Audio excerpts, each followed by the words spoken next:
Aliens, close encounters, and unidentified flying objects. Since the early days of the silver screen, Hollywood has used the subject of UFOs to entertain us, scare us, and touch our hearts. Yet is the UFO phenomenon more fact than fantasy? Could man already have proof of alien contact?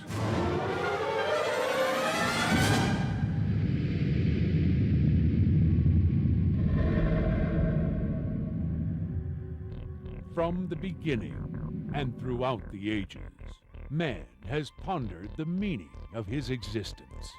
In this vast universe, is man really alone? Journey into the unknown as we examine the extraordinary. Explore the possibilities as we unearth ancient secrets, decipher the mysterious, and endeavor to comprehend the unexplained. Do aliens really exist? I think it has to be something out there. You know, Earth is kind of small in this really big universe. Got to be some other things going on out there. Concealed from the public for over 50 years, you'll be amazed as pieces of the alleged Roswell crash debris are revealed for the first time. You'll witness the extraordinary evidence that's been hidden from the world, physical proof of alien contact. This could be the proof that science has been looking for. And you'll be shocked as you witness alien implants being removed from ordinary people. You'll go inside the real X-Files and uncover the test results the government doesn't want you to know. We are definitely dealing with some kind of a non-human intelligence that is interacting with our plant, with our animal, and with our human life on the surface of this planet. In one of the most extraordinary interviews of our time, former astronaut Gordon Cooper breaks his silence. There were a number of extraterrestrial vehicles out there cruising around. You'll be astonished as this real-life American hero discusses his close encounters with alien craft. Small saucer flew overhead and put down some landing gear and landed out on the dry lake bed, only about 50 yards out. And we'll analyze startling new UFO footage. These craft, because of the bright light emitting off them, including the color coming off the bottom, are often referred to as motherships. You'll be astounded as we examine the extraordinary, never-before-seen footage that's being filmed and photographed every day. It's very much undeniable that these are not conventional aircraft, and they've been seen all around the world, and that should raise some serious questions with most people. In one of the most controversial interviews ever filmed, former government scientist Bob Lazar discusses his scientific work on extraterrestrial craft at the top-secret military research facility known as S4. There's no doubt in my mind these were alien craft. They absolutely were. And is there a government cover-up? NASA has already officially admitted life on other planets exists. The simplest explanation to us is that they are the remains of Martian life. But if an extraterrestrial intelligence is already visiting Earth, how long have they been here? What does the military really know about aliens? There's just no question but that information on this topic has been kept from the public. You'll be at ground zero when close encounters come to life as we examine the extraordinary evidence that suggests we're not alone in the universe. Never before has a single program put this much evidence and footage on trial. If what you are about to see is real, it gives us answers to the greatest question of our time. Are we really alone? John Goodwin is a world-renowned UFO footage expert and television producer. He has devoted much of his life to the study of UFO photographic evidence. 9 times out of 10, you will ask the average person, and they just simply want to see something. Hearsay evidence, you know, someone telling you a story, just doesn't hold as much weight as a physical picture of an event. These craft, because of the bright light emitting off them, including the color coming off the bottom, are often referred to as beam ships or motherships because of their size and this illumination that's often seen. This particular shot here was shot in Sweden. I think what's most unique about it is the very distinctive outline of the craft. Very often you'll see UFO footage that appears as a light in the sky. This is very common, actually. But this particular craft, you can actually see the color discharge on the bottom, which is very unusual. You can see the craft approaching this hill, and it passes behind the hill and then rises again a few moments later behind some trees in the distance. It's also very striking to see the craft moving in and out of the tree line. I would say that this footage here is quite rare due to the fact that it's so clear. Again, you can see a lot of detail on the top of the craft, some sort of dome on the top, and again, the bright illumination is unmistakable. No conventional aircraft is shaped like that we have now. Some hovercraft and other kind of experimental vehicles, if you will, but we have nothing with this shape that'll fly through the air in this manner. Today, more UFO footage is being filmed than ever before. Thanks to the popularity of the camcorder, unsuspecting cameramen around the world are photographing extraordinary and unexplainable UFO sightings. This was shot from the Rio Casino in Las Vegas, Nevada in 1995. You can clearly see a pulsating disc as the lightning flashes in the background. A closer look at this particular shot reveals very striking detail. You can almost see portholes in the top and bottom of the craft. Now, this is another craft that was seen in the Gulf Breeze, Florida area. You can see this craft quite clearly flying down the freeway as our cameraman rather dangerously hangs out the window of his car to get the shot. They followed as long as they could, but could not keep pace with the craft. And pretty soon, with traffic, it made its way out of sight. Sightings like these are filmed around the world every day. Amazingly, this photographic evidence receives little or no media attention and is generally dismissed by the public. Linda Moulton Howe is an Emmy Award-winning scientific journalist. Linda is one of the world's foremost authorities on unidentified flying objects. For years, she has traveled the world investigating UFO close encounters and paranormal evidence.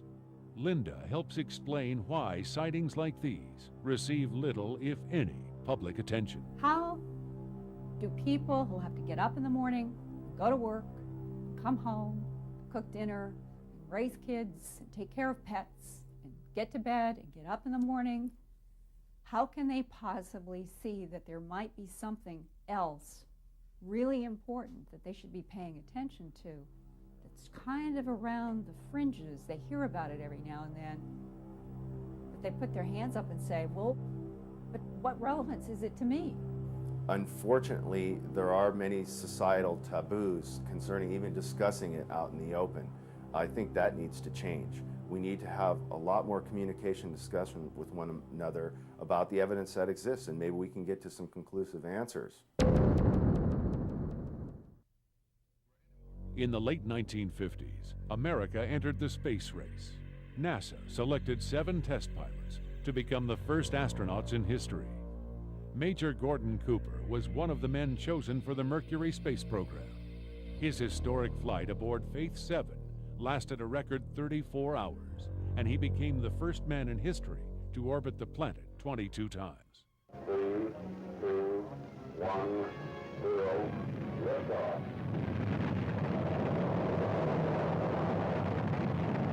Astronaut Gordon Cooper returned to Earth as a true American hero. All I can say is that it certainly is a great honor to be invited here and to be presented this award, and thank you all very much. Today, Gordon Cooper looks back at his historic spaceflight. It's very impressive out there and very awe-inspiring. And when you look out here at this big universe that God has created for us, it makes you feel about that tall. It's very humbler, but it's very impressive and very awe-inspiring to look back on Earth from space. Before Gordon Cooper entered the space program, he had his own encounter with a different type of space traveler.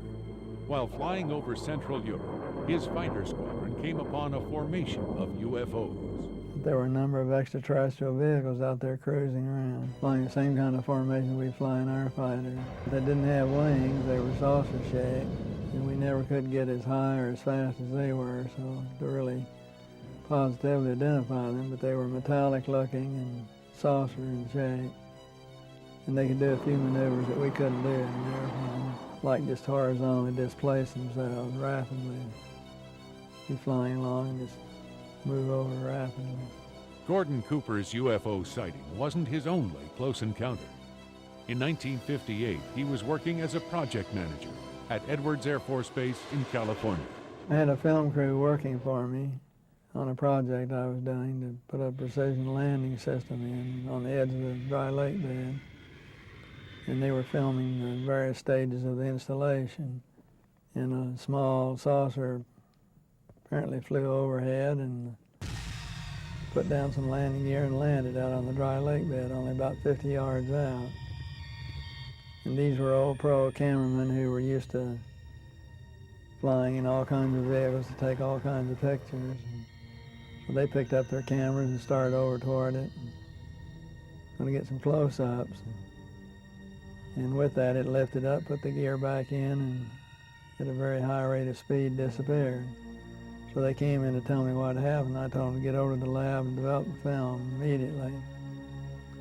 And I would go and look in the book, regulation book, and see what you're supposed to do, who you have to call to report these kind of incidents, which I did. And by the time they got back with the film, there was a higher and higher and higher ranked man preceding the last one, assuring me that I had to get those negatives into a pouch and that they had made arrangements already to get our commanding general's airplane reserved and take the films to Washington.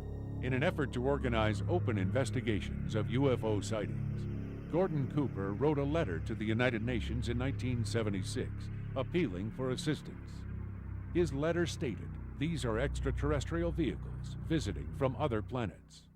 And it was presented to the council and certainly made a lot of people aware of a number of things that perhaps they had not been aware of before, so maybe it opened a few eyes. Today, at age 76, Gordon Cooper reflects upon his experiences. This universe is limitless and tremendous big universe, and we're kind of vain to think that we're the only ones that exist here. I think it's extraordinary if a man of that caliber is publicly coming forward. Perhaps there is a sort of process of public acclamation going on, getting us used to the notion. I think we'll find that there are probably hundreds of other planets that are habitated, and that there are all levels of civilization, some maybe at the same level we are, others that may be thousands and millions of years ahead of us in development. In the movie Close Encounters of the Third Kind, Richard Dreyfuss's character becomes obsessed with making contact with aliens.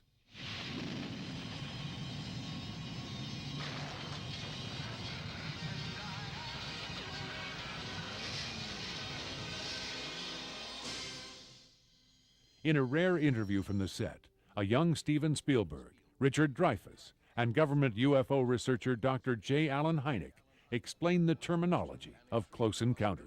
Well, a close encounter of the first kind is one that is close, but nothing really happens. A close encounter of the first kind is visible contact with a UFO. Forget the shape and forget how fast it's going. It's something that you just can't explain. Close encounters of the second kind are those which leave a physical trace. Holes in the ground, burn rings, broken tree branches, telephone lines down, animals disturbed, stopping of car engines. Then the close encounters of the third kind are the most interesting of all. Close encounter of the third kind is really when you meet them. Contact with alien life forms have been largely discounted because of the lack of any credible proof. While video and photographs warrant serious analysis, no one has ever come forward with hard scientific proof of alien encounters until now. For the first time in history, one man is coming forward with tangible evidence that he claims is proof of an alien intelligence visiting Earth. Dr. Roger Lear is a surgeon from Southern California who has been performing operations on patients for over 30 years. So far, 8 surgeries have been performed, and with the 8 surgeries, we have removed 9 objects. The commonality, of course, is that all the individuals are subjects of the alien abduction phenomena. In 1996, he performed one of the first surgeries to remove an alien implant from the jaw of an alleged abductee. The gentleman that we did the surgery on for the procedure to remove an object from the left jaw was in private industry, and he had a history of alien abduction. As with most abductees, the patient was reluctant to come forward or to have his face publicly shown. There is a certain stigma involved with abductees. They have innate fear about telling somebody about what happened. They may feel that they may lose their job, or their career may be in jeopardy, even financial loss. So there are some very practical things involved. What you are about to see is the actual video of the first implant being removed. We must warn you, this footage is not for the faint of heart. First, the surgeon administers local anesthesia by injection to deaden the area around the implant. Once the surgeon makes his initial incision into the tissue, surgical clamps are applied to keep the wound open. Then, the surgeon deepens the incision, and an X-ray instrument called a fluoroscan is brought in to locate the implant under the skin. Once the implant is located, a probe is inserted, and the implant is finally removed. Dr. Lear describes some of the extraordinary findings discovered during this amazing surgery. There is no portal of entry. There's no evidence how the object got inside the body. Then when we look at the soft tissues that surround the object, we find there is no inflammatory response. This is impossible, because anything that enters the body should have an inflammatory response. And then thirdly, they are surrounded by a large number of nerve proprioceptors which are not anatomically correct. Once the outer biological membrane was removed, it revealed a triangular-shaped object. This object was housed in yet another gray membrane. Remarkably, this inner membrane could not be cut, even with a surgical scalpel. The implant was then sent to Los Alamos National Laboratory for metallurgic testing. We knew that when we got the initial report back from Los Alamos that we didn't have something that was common, because Los Alamos is a world-class laboratory and would not recommend further testing on anything that they didn't feel was strange. So it was the combination of elements that were in these objects that I think inspired them to advise us that more tests should be done. The implants were then sent to New Mexico Tech Laboratory, where a battery of metallurgic tests were performed on the objects. The theory that they put forth was that these were portions of meteorites. They did not know they were removed from the human body. Amazingly, the New Mexico Tech Lab report revealed that the elements in the implants were composed of meteorites so rare, only a few had ever been found. At this point, scanning electron microscope analysis was conducted on the implants. The results revealed the implants were manufactured and not naturally occurring meteorites. Amazingly, results showed the implants had been connected to the patient's nerve endings. The second set of tests following some of the tests that were run at New Mexico was run by University of California at San Diego. The laboratory results from the University of California at San Diego confirmed the earlier tests. Astonishingly, a portion of the metal analyzed in the implants was extraterrestrial and did not come from Earth. Some of the elements that were found in combination were of non-terrestrial or extraterrestrial origin. The evidence is overwhelming. The implications are staggering. In each case, the chain of evidence has been documented, and the test results are shocking. This could be the proof that science has been looking for. The implications of this discovery are worldwide and affect every single living human being. But implants aren't the only extraterrestrial material Dr. Lear has been researching. The greatest discovery of all is yet to come.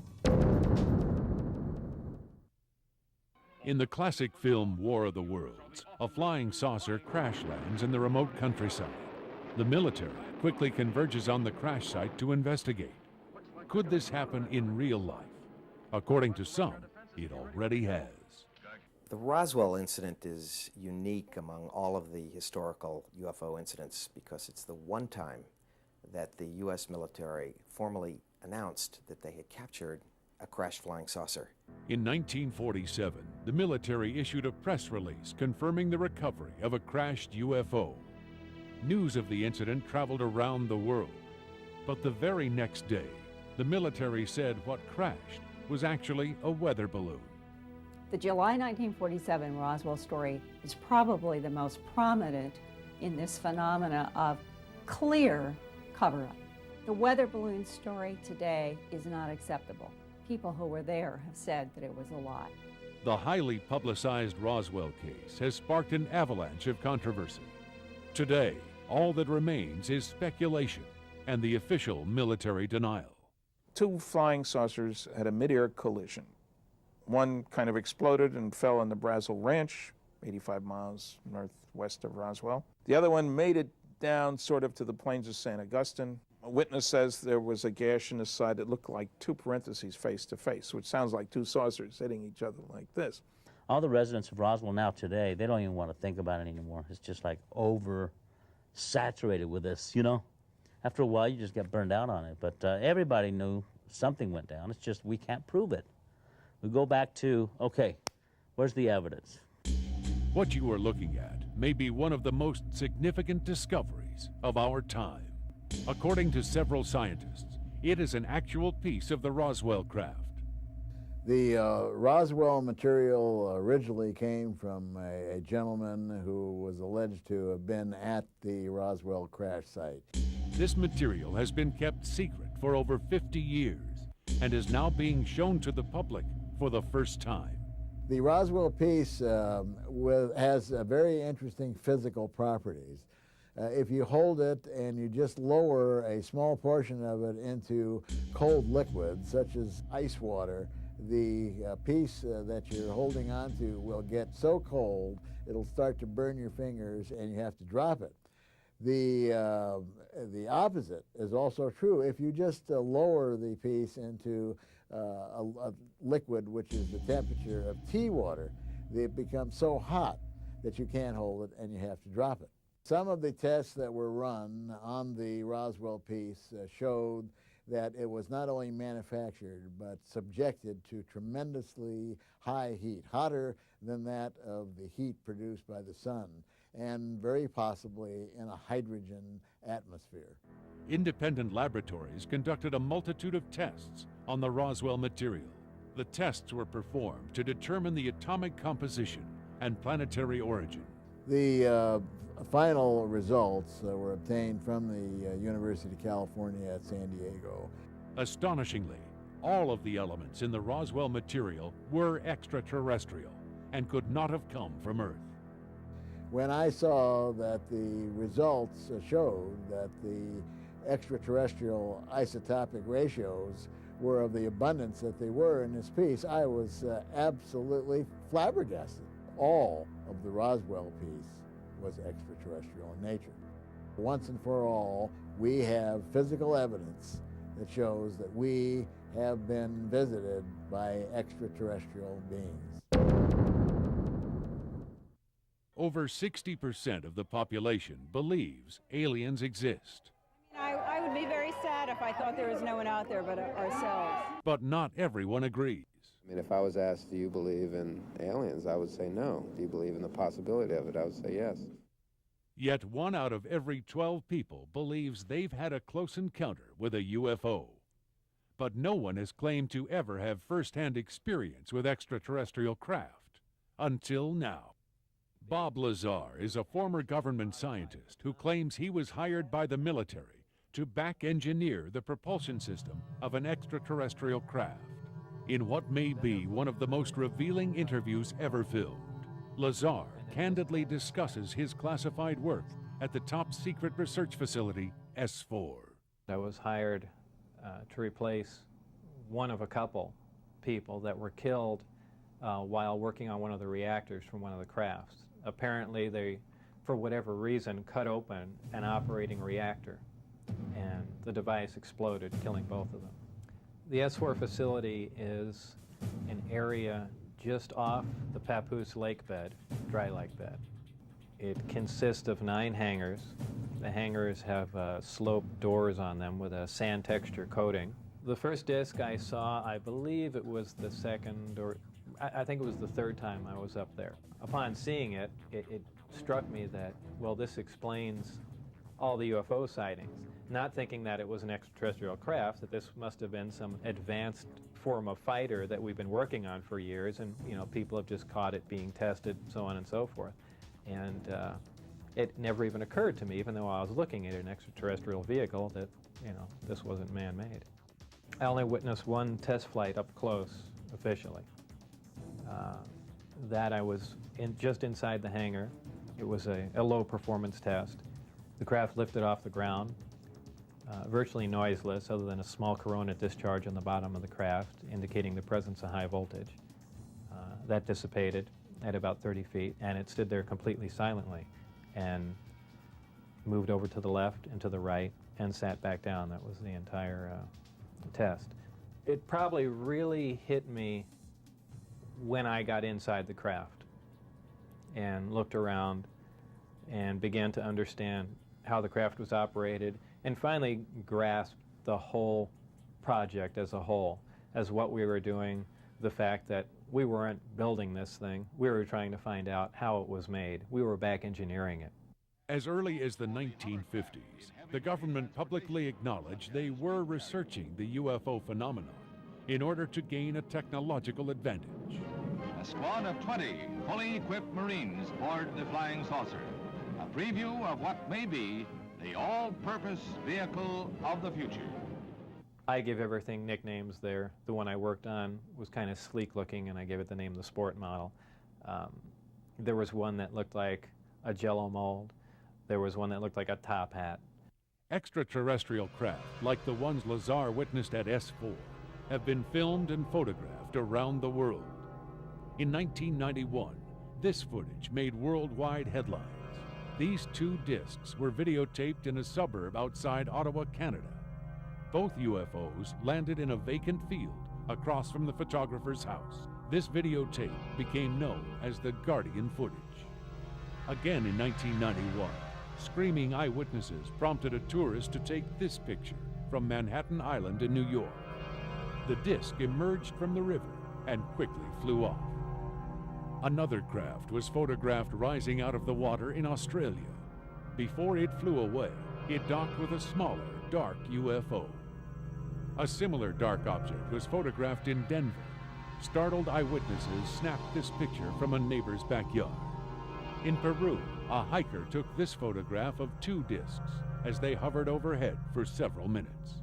Lazar's classified work at S4 allowed him to closely study the extraterrestrial craft. I had to hang upside down in there to see the lower level, essentially. And there were 3 large gravity amplifiers. These devices looked like about a 2-foot diameter, 4-foot long piece of pipe hanging by a smaller piece of pipe from the level above, and they can be independently positioned. And that's what emits the gravitational waves that propel the craft. They'll use one gravity generator to lift the craft off the ground.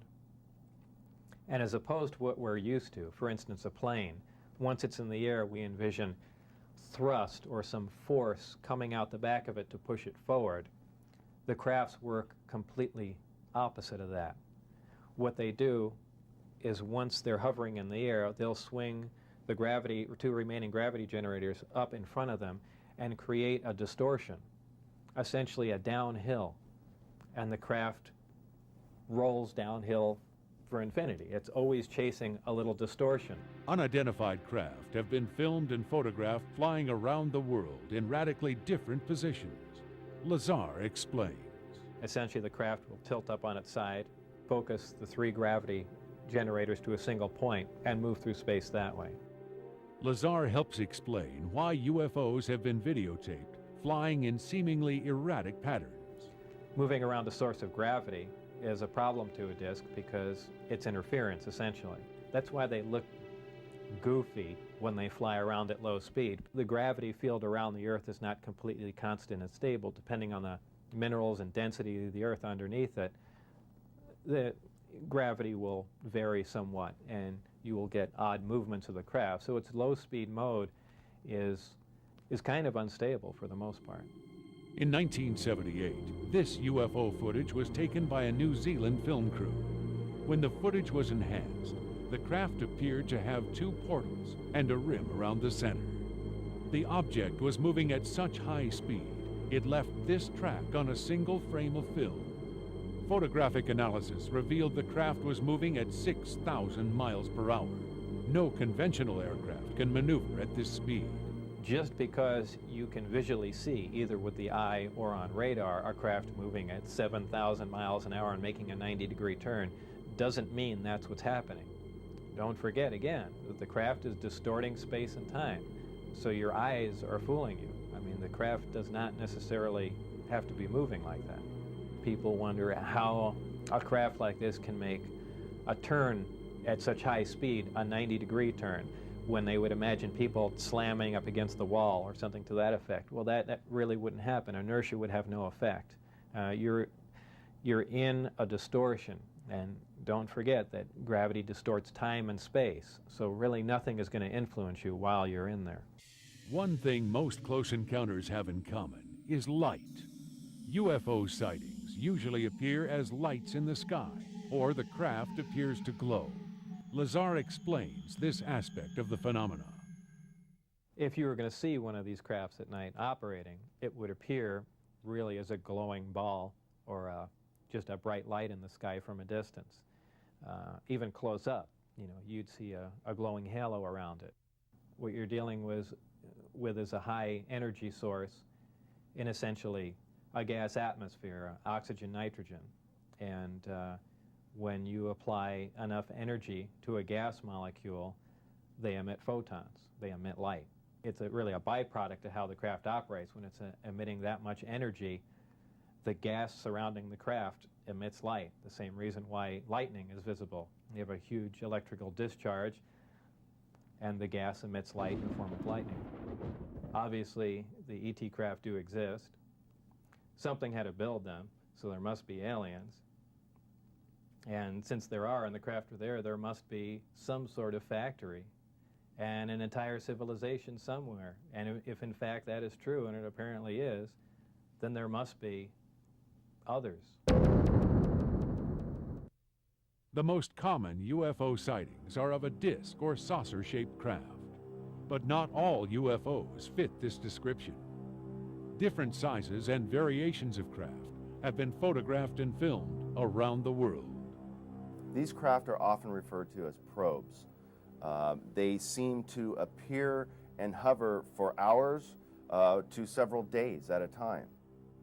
They don't have a wide range of movement, but they seem to wobble or spin. And very often people have seen them hanging for hours and hours just observing. This probe-shaped UFO was videotaped in Las Vegas in 1991. In the early morning hours, an unsuspecting cameraman looked out his window and witnessed this probe hovering over a neighbor's house. It remained for several hours. Again in 1991, another probe was videotaped in the Las Vegas area. This probe hovered over an industrial park for several hours while a crowd gathered to watch the craft. The very next day, the same cameraman was shocked to see the probe had returned. On this day, it was monitoring the power line several hundred yards to the west. This particular probe was shot in Gulf Breeze, Florida in 1993. I think the most interesting thing about this probe is the distinction and detail that you can see very clearly. But again, you can see the slight rotation of the craft. You can clearly see the silver highs and lows. The cameraman, who wishes to remain anonymous, was camping overnight with a friend. When they awoke, this probe was observing their campsite. Both eyewitnesses said this probe was completely silent as it hovered over the water. At times, the craft approached the shore, but kept its distance from the campers. Both eyewitnesses said they experienced an eerie feeling, as if they were being watched. You can clearly see the dynamic change in color, and top there seems to be some grating right there at the top as it slowly spins around. You can see some of the details on the craft as it kind of bobs in the air. This one here is one of the most detailed probe shots I've ever seen. The probe continued to observe the campsite for about half an hour until it slowly moved out to sea. The United States isn't the only country where probes have been sighted. Like most typical saucer-shaped UFOs, probes have been videotaped and photographed in almost every country around the globe. This very similar object was shot in Kobe, Japan in 1973. It's not streaking across the sky, it's just kind of hanging up there. This shot was taken in London, outside of London, in '95, near a freeway bridge. You can see the craft very clearly hovering alongside the bridge as it approaches an open parking lot. See the lights of the parking lot. In this next sequence, you see the craft come to a landing in the parking lot. You can see the two lights of the parking lot. There's the craft. Now, what's very striking is after this craft lands, you can see it coming down here, and it has released a probe that seems to be making its way toward the road. You can see the cars moving in the distance. You can see a very slow movement. Now you can see the original craft that came into the picture is now rising above the road and seems to be leaving the scene, leaving the probe behind. As the probe slowly moved away, it passed over the freeway below. This dramatic footage has become known as the London Landing. Never before in history has a probe been caught on tape being released from a flying saucer. This is truly an extraordinary sighting. In Henderson, Nevada, we see another probe-shaped UFO that was videotaped at dusk. In 1990, we see yet another probe that was videotaped in Las Vegas just after dark. This probe hovered in a residential district for nearly an hour as the cameraman captured this dramatic footage. In what may be one of the lengthiest close encounters ever recorded, a probe hovered over a neighborhood for 3 consecutive days. The local residents described this probe as completely silent, not making a sound as it hovered in the sky. Eyewitness accounts described the probe as having a searchlight that would turn on and off throughout the 3-day sighting.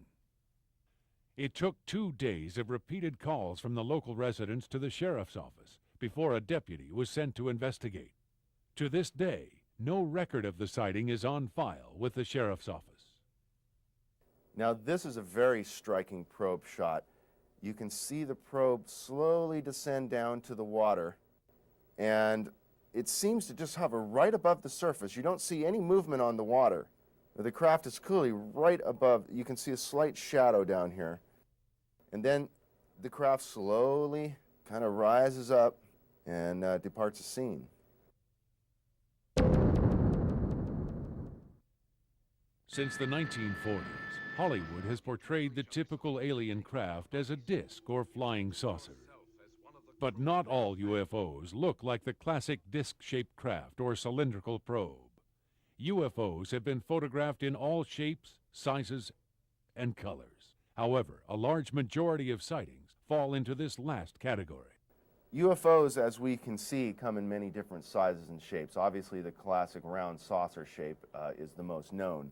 But we also have what are called cigar-shaped ships. They seem to be long, cylindrical. This shot here is a cigar-shaped craft filmed in Germany, Hagen, Germany, I believe in 1983. This similar cigar-shaped UFO was also photographed in the skies over Hagen, Germany. The footage was taken in 1980. Even an airliner has had a close encounter with a cigar-shaped UFO. Retired airline pilot Guy Kirkwood describes what happened to the crew and passengers aboard Flight 182. On a scheduled flight from Los Angeles to New Orleans, about 30 miles out of Albuquerque Center and 31,000 feet in a Boeing 720B. We had one land alongside of us for about 8 minutes. Members of the crew and even a number of passengers were able to take photographs of the object. It looks like a rifle barrel, and it was larger than the Boeing. A terrified stewardess asked Captain Kirkwood what to tell the passengers. He simply replied, "Tell them they're looking at the same thing we're looking at." We refer to these things as undesirable flying objects. They're not fun. There's no joy in it, and especially when you're responsible in this case for 176 lives. Cigar-shaped crafts were first sighted in Nuremberg, Germany in 1561.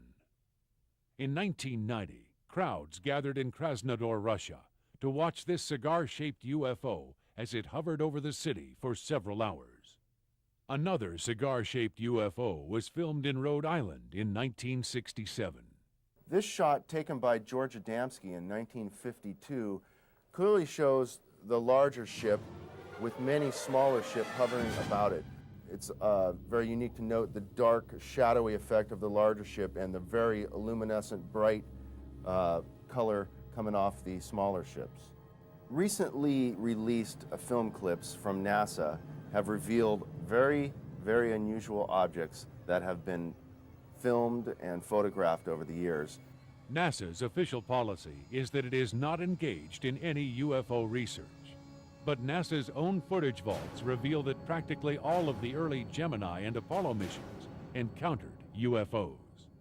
In 1985, NASA released UFO footage taken by their astronauts in lunar and terrestrial orbit. This particular shot right here shows a small ball-like silver object racing above the surface of the moon, clearly seen through the window of the Apollo lunar command module. This film was taken by astronaut James McDivitt aboard Gemini 4. One day before the historical landing on the moon on July 20th, 1969, the Apollo 11 crew filmed this luminous disk flying around the lunar surface with great speed. This craft here was photographed in stationary orbit. You can see the moon's surface, and the craft just seems to be hanging there. In this photograph here, you can see, as we zoom in on it, a lot of detail on what appeared to be two ships landed on the lunar surface.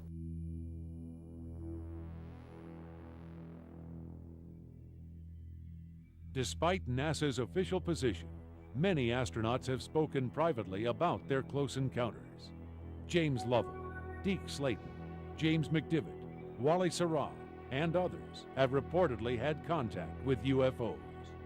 Unfortunately, when you say astronauts have had contact, people think you're having it in space.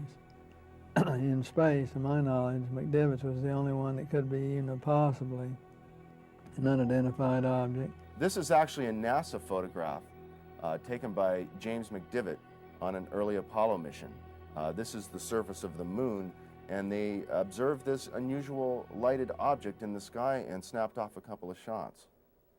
In March 1989, the crew of the Space Shuttle Discovery may have had their own close encounter.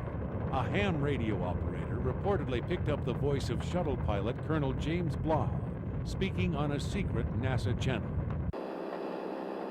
Houston, this is Discovery. We still have the alien spacecraft under observance. NASA has denied that this is Colonel Blaha's voice. Another space shuttle mission filmed several disks in high-altitude orbit, traveling at several thousand miles per hour. Shortly thereafter, NASA began scrambling all shuttle transmissions. In the mid-1970s, NASA launched the Viking probe. Its mission was to map the surface of Mars. There was a scientist standing at the Jet Propulsion Lab back in the mid-1970s when these images started coming back from an orbiter that we had around Mars, Viking. And he yelled out loud, "My God, what is that?" And here was this face what people perceive to be a face. Viking's camera sent back these pictures of what appears to be a face on the Martian surface. Photographic examination has revealed the face is over 1,500 feet tall and over a mile in length. When others who became interested in that face started looking at other orbital passes and looking at some frames in which there was the face and what's around it, if there's something that appears to actually be possibly an artificial face, and it's that huge, well, maybe there is something around it that would suggest ancient civilization, buildings, something. Well, when they started looking at these frames, they found a cluster of what does appear to be pyramids. Viking sent back these pictures of unexplainable structures from the Sidonian region of the planet. Viking photographed these structures in great detail. NASA quickly responded to the public's claims that they had discovered proof of an alien civilization. The official explanation for the structures was that the pictures contained missing data, and Viking's cameras could not transmit the remaining information. Despite the photographic evidence released from NASA's own files, the official position is that these encounters are nothing more than space debris, solar flares, or celestial anomalies.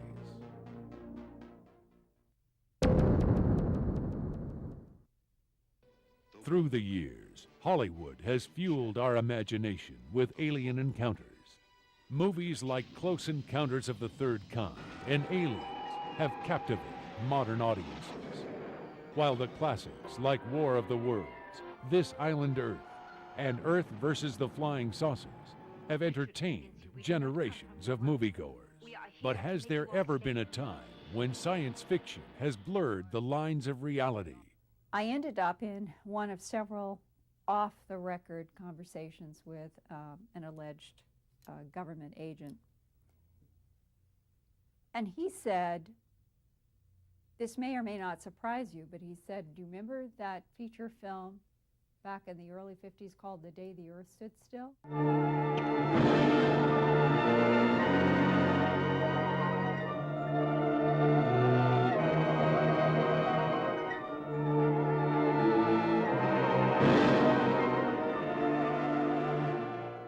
There was a robot, and there was a humanoid, and there was a silver disc, and the robot and the humanoid were able to bring down entire electrical systems with a technology that was beyond the understanding of our military and our government, and that was what the story was about. And the humanoid was basically saying to the government that you need to take better care of your environment, and there are various things that you need to do. I came here to give you these facts. But if you threaten to extend your violence, this earth of yours will be reduced to a burned-out cinder. He said that was our government's first test of public reaction. Well, nobody ran out into the streets screaming. In fact, The Day the Earth Stood Still has become a classic film. People love to see that film. Robert Wise, director of The Day the Earth Stood Still, recalls the movie. What I loved about this was the fact that it was laid all in Washington, D.C., in our capital, so it was kind of mundane, down to earth, very real. And I thought it had a great sense of reality and believability, credibility to it. This was one of the government's ways of getting a population exposed to concepts that might be very difficult. Get everyone really past a point of fear about something new and unknown. The hidden story has been coming out, let's say, in dribs and drabs over the last 10 to 15 years. Yes, the full story hasn't been told, but I think we're getting a lot of hints of what it might be. The story has been slowly leaked to the public, in essence, to get them ready for the inevitable truth. But today, with all the evidence, the footage, the photographs, and now scientific proof, is mankind ready for perhaps the ultimate truth? I think man on Earth here is pretty much ready to receive man from somewhere else.